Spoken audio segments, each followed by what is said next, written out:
pictures in front of this window called reef balls. They are man-made and placed in the ocean to provide a home to fish and coral where they may not have it otherwise. And you'll notice a little difference between the three. Nothing growing on the one on the left versus stuff growing on the one on the right. Just to show what it would look like over time if that were real. Now, the one on the right could easily be about 10 years worth of coral.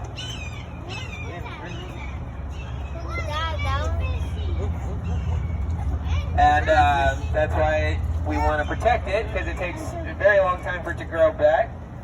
And also, they estimate about 2 million species of animals live on coral reefs, where the reefs make up less than 1% of the ocean. So such a small area, relatively speaking, is such an important home for many different species of animals. Now, some of those animals I'll talk about, so you'll primarily see our schooling fish called grunts, which are pretty much everything right by the window here. They have teeth in their throat that will make a grunting sound like a pig. Most notably are porkfish, and they're the yellow and silver ones with the black stripes through their face. And they'll make more of an oinking sound, kinda. Then we have our blue striped grunts, the blue and silver striped ones with the black tails. And then our French grunts, like that one almost right in the middle towards the left there, just a yellow and silver striped one there. Now, a different species of schooling fish we have in here is permit, which is our biggest fish right here. They're related to the other schooling fish I'll talk about. That is our largest fish. They'll get up to about 4 feet. And then that's related to the other schooling fish, that really thin silver one right in the middle there called a look down. They've got a very steep head to make it look like they're looking down, so they were not really creative with that name. Now, we have two what I like to call cleaner fish in here, so they're very important for the health of the fish in the ocean. So fish can get sick by getting something like a parasite. Those fish will pick those off of them to help keep them clean and healthy. Now, the one we won't see in here is called the neon goby. It's our smallest fish. They're black with whatever neon color stripe they have through them. Ours are blue, but they're different. And they like to have the reef balls that are further back that way, about 2 inches full grown, so really small. The other one we might see, we might not, it's called the blue head wrasse. Blue head, couple stripes in between, and a green back. Does the same thing. Now, for the first reason our coral's not real is angelfish that we have in here. We have a few species of those, and they eat sponge in the ocean, but in home aquariums, they don't always get along with coral. They might eat it, and with it being a possibility, there's one, though there is a bigger reason I will talk about later. Now, that's up to them whether we see them or not, but we have our French and our gray angel, the first two I talk about. The French angel will be black with yellow spots. Gray angel is just a dark gray color. It will be about the same shape and size as the French. Now, the French angel will have yellow spots as an adult, like ours, but as a juvenile or kid, it'll have yellow stripes instead. Largest one at about 2 feet. Now, a very popular favorite fish in here, again, I'll point out any of these when I actually see them.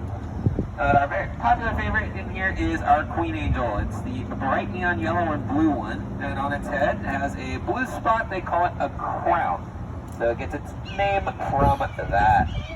And then we have our smallest angelfish, which is called a rock beady. It's got the yellow front with the black back on it. When it's large enough, like ours is, they're only yellow when they're really small. Now they will get quite a bit larger than what we have in here as well, a little over a foot, so ours are still fairly small as well. And they have a bluish colored eye. And then we have two fish in here that are known for their defense, besides the stingrays, and for different reasons as well. Starting with, let's see if I can find one of them and actually point it out first. Collaborate with me.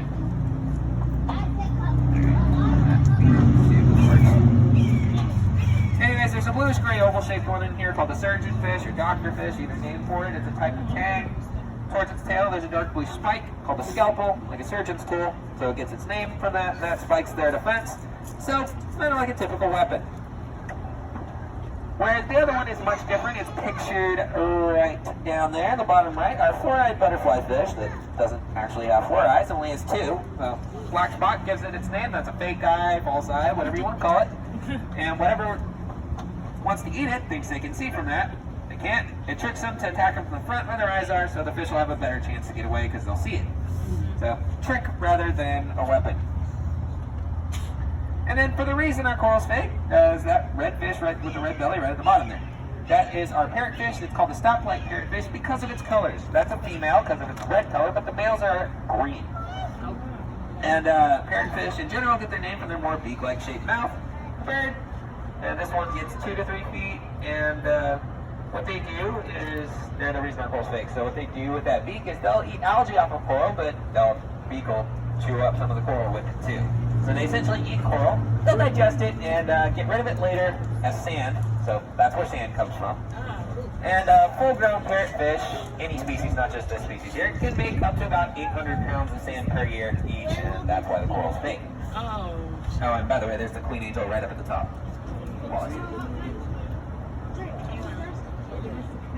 And then we have 2 species of stingrays in here. We have our southern stingray, which is the round gray one on the bottom.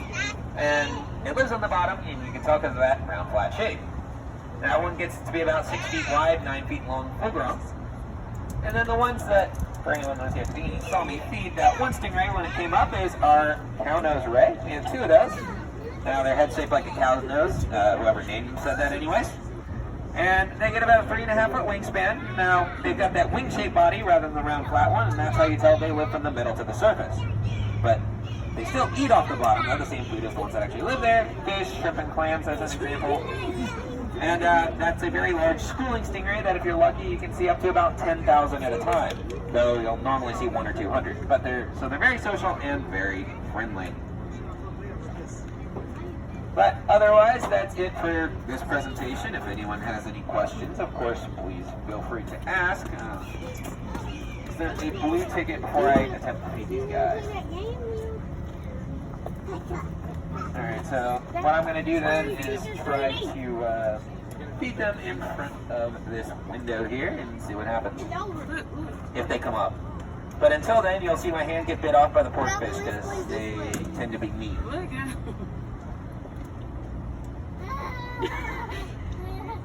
They actually didn't bite me on that one, I'm surprised. They're just... Okay, now they're biting me.